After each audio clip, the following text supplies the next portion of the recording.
Bem-vindo ao canal Palavra Cristã. Eu me chamo Marcelo e hoje eu vou te ajudar a entender melhor a Bíblia, para você pensar nela como uma peça completa, não como um cubo mágico que está bagunçado. Para muitos a Bíblia é assim, vários livros soltos, textos complexos que ele não consegue entender, mas da maneira certa você vai ler e vai ver dessa forma, diversas cores, mas tudo no seu devido lugar e tudo fazendo sentido. Eu demorei a gravar esse vídeo porque é algo que me incomoda muito. Eu tenho conhecido muitas pessoas nos últimos anos e a maioria delas são extremamente sinceras com Deus, mas elas estão sendo enganadas. Aceitam tudo que ouvem, sem conferir na Bíblia. E a Bíblia não é tão difícil de se entender. No livro de Mateus, capítulo 23, a partir do versículo 13, nós vemos assim: Mas ai de vós, escribas e fariseus, hipócritas, pois que fechais aos homens o reino dos céus. E nem vós entrais, nem deixais entrar aos que estão entrando. Ou seja, Jesus está falando com grandes líderes religiosos. Ele não está falando, vamos botar nos nossos dias, ele não estaria falando o cristão que aceitou Jesus, que está sentado, que ainda não recebeu um cargo eclesiástico. Ele está falando para quem seriam os líderes, para quem estaria ensinando. Um professor de escola dominical, um professor de teologia, um pastor, um presbítero, um missionário. Alguém que está direcionando e ensinando a palavra.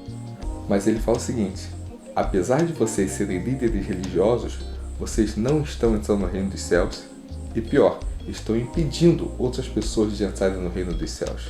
Versículo 14: Ai de vós, escribas e fariseus, hipócritas, pois que devorais as casas das viúvas, sob pretexto de prolongadas orações. Por isso sofrereis mais rigoroso juízo.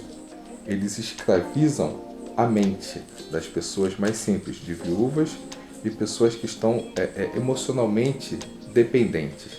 Isso nós temos visto acontecer com muita frequência.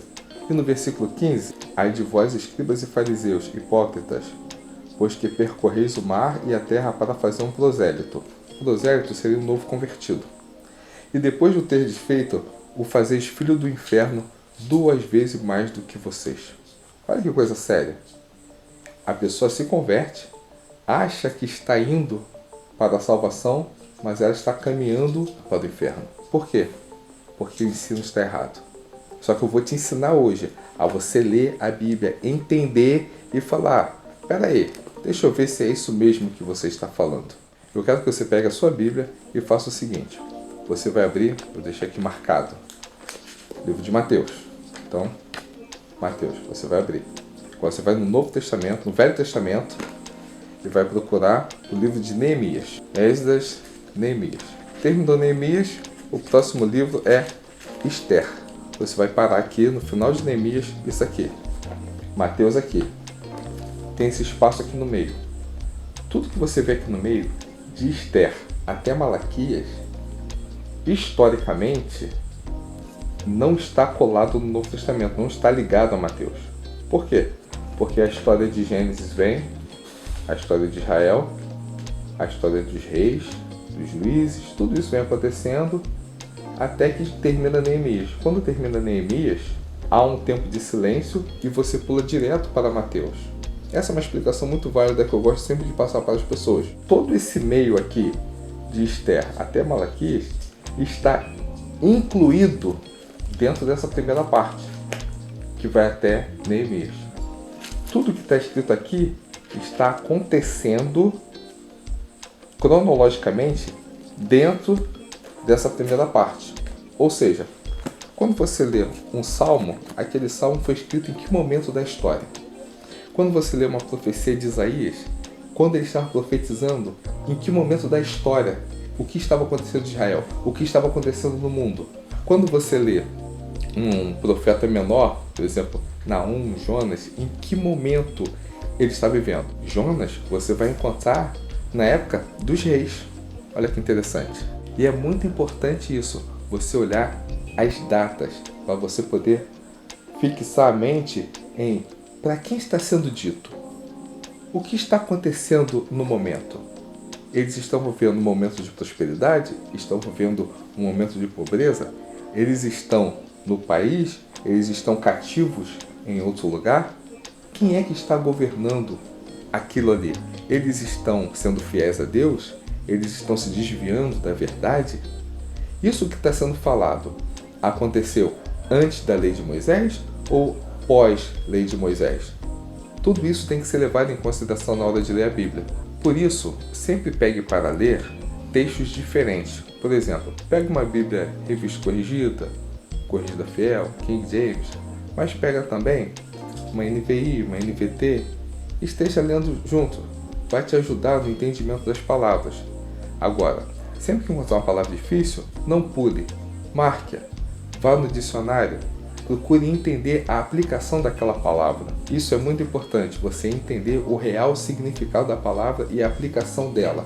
E falando em aplicação, tente olhar sempre em que época aquilo ali está sendo dito. Não pegue o versículo inicialmente e traga para a sua vida, para a sua aplicação. Porque senão você pode julgar de forma injusta. Porque aquilo ali está acontecendo, vamos dizer, 4.000 anos atrás.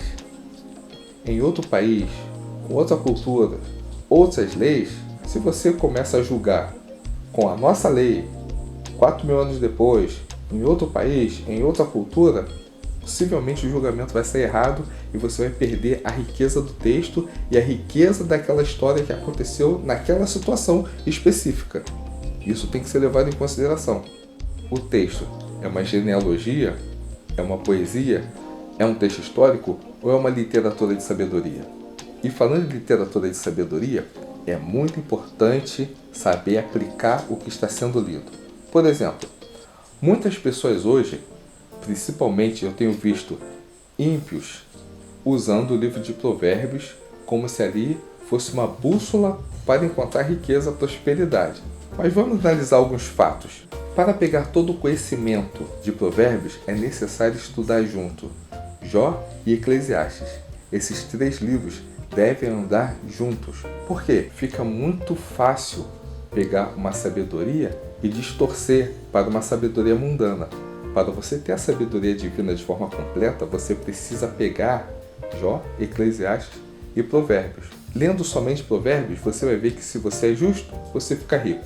Se você é justo, você tem saúde. Se você é justo, a sua vida vai muito bem.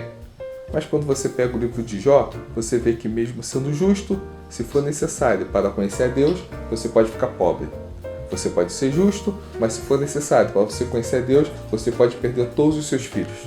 E logo depois nós vemos Eclesiastes, onde Eclesiastes nós vemos que um homem rico, sábio, no final da vida ele olha e fala: tudo isso é vaidade, tudo isso é fútil.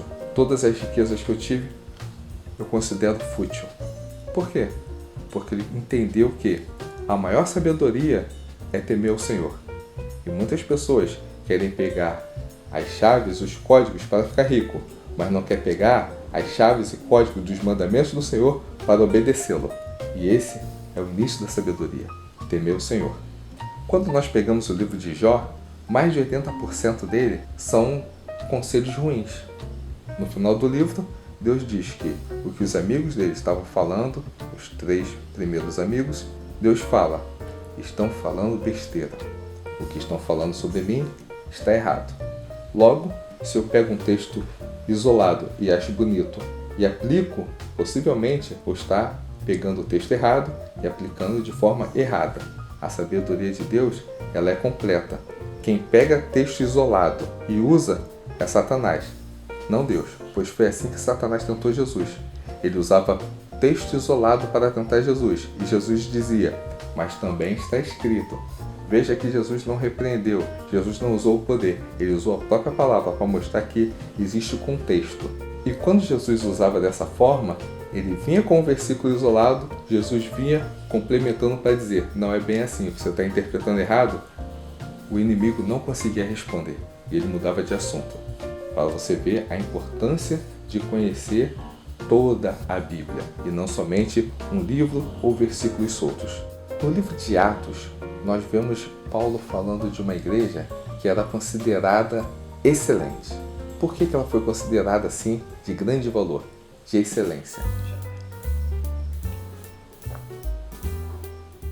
Ora, esses foram mais nobres do que os que estavam em Tessalônica, porque de bom grado receberam a palavra, examinando cada dia nas Escrituras se essas coisas eram assim, de sorte que creram muitos deles, e também mulheres gregas da classe nobre, e não poucos varões. Você vê que não é ler, é examinar.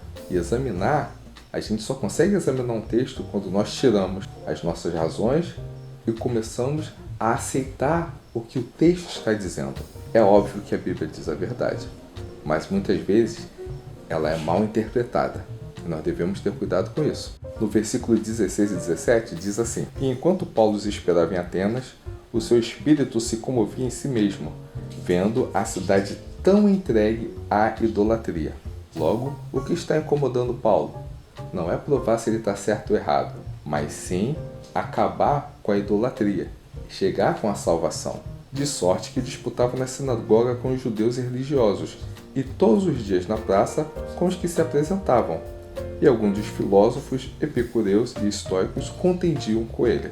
As pessoas estavam debatendo com ele, mas a razão do debate dele não era um conflito apenas, era chegar com a verdade, era ministrar a palavra verdadeira, a palavra que traz vida. Tanto quem prega tem que se preocupar em não levantar o próprio nome, mas levar o evangelho, quanto quem ouve deve examinar para ver se aquilo que está sendo dito é realmente verdade e trazer aquilo para a vida. Para quê? Para que haja uma mudança, para que nós encontremos a nossa salvação em Cristo Jesus. Esse é o nosso propósito. Um outro ponto muito importante na leitura da palavra é uma vida de oração e jejum. Por quê? A palavra, oração, jejum, seguido de boas obras, irá fazer de você um cristão com uma mente renovada. E não vivam conforme os padrões deste mundo, mas deixem que Deus os transforme pela renovação da mente, para que possam experimentar qual é a boa, agradável e perfeita vontade de Deus. A transformação da mente não acontece se você fica somente ouvindo pregações. Você pode todo dia ouvir pregações pelo YouTube, você pode estar sempre na igreja, toda semana, ouvindo as pregações, mas diariamente você precisa se alimentar sozinho. É necessário que você mostre para Jesus o seu interesse, mostre para Ele que você quer conhecê-lo e que você não quer somente a comida pronta no prato. Você está disposto a ir para a cozinha e começar a preparar ali, pegar os temperos e misturar e vamos ver o que vai sair daqui. Deus gosta disso. E quando você começar a fazer isso, o seu casamento vai melhorar, o seu trabalho vai melhorar, a sua empresa vai gerar mais empregos, vai abençoar mais pessoas. Por quê? Porque você vai começar a viver em tudo de acordo com a ética moral de Deus. Você não vai viver de acordo com a justiça do homem, mas vai viver de acordo com a justiça divina. E dessa forma, o reino de Deus vai começar a transparecer através de você. Tudo irá mudar, inclusive a sua forma de falar.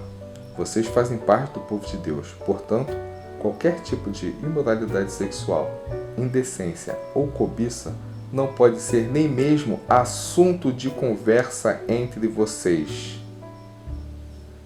E assunto de conversa possivelmente está incluindo também grupo de WhatsApp, figurinhas, piadinhas, tipo de filme, tudo isso está incluído.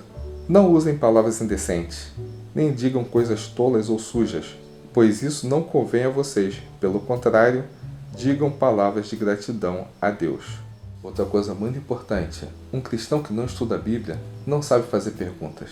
Você pode entrar no curso de teologia, mas você não vai saber fazer boas perguntas para os professores se você já não tiver o costume do estudar, o costume de examinar, o costume de pegar um dicionário para entender o significado das palavras, que é algo muito básico, muito inicial. Eu vou ler um texto aqui muito interessante, que é Hebreus capítulo 5, a partir do versículo 11. Esse texto nós vamos ver o pastor muito inconformado, querendo aumentar o nível, levar os membros para comer uma churrascaria, mas o povo está querendo só mingau. A esse respeito temos muitas coisas a dizer, coisas difíceis de explicar, porque vocês ficaram com preguiça de ouvir. Pois quando já deviam ser mestres, levando em conta o tempo decorrido, vocês têm novamente necessidade de alguém que lhes ensine quais são os princípios elementares dos oráculos de Deus. Passaram a ter necessidade de leite e não de alimento sólido. Ora, todo aquele que se alimenta de leite é inexperiente na palavra da justiça, porque é criança. Veja isso, ser chamado de criança, gente. Criança na fé, depois de anos na igreja, não é legal, não é interessante. Versículo 14. Mas o alimento sólido é para os adultos, para aqueles que, pela prática, têm as suas faculdades exercitadas para discernir não somente o bem, mas também o mal. Só aprende quem tem dúvida, e só tem dúvida quem lê. Não se conforme com o vocabulário pequeno, limitado. Aprenda o significado das palavras, aumente o seu vocabulário. Dessa forma você não vai ser enganado, porque assim, quando as pessoas começarem a ler os textos e a explicar, você vai dizer: mas o texto não está falando a esse respeito. Você pode até usar, mas não está falando sobre isso.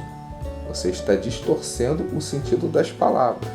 Tudo que é ensinado tem que ser pautado na Bíblia, mas é obrigação sua entender o que é bom e o que é mal, como acabamos de ler no livro de Hebreus.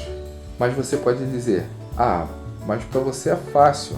Você é pastor, cursos, tem livros, tem dom, mas a Bíblia é para todos.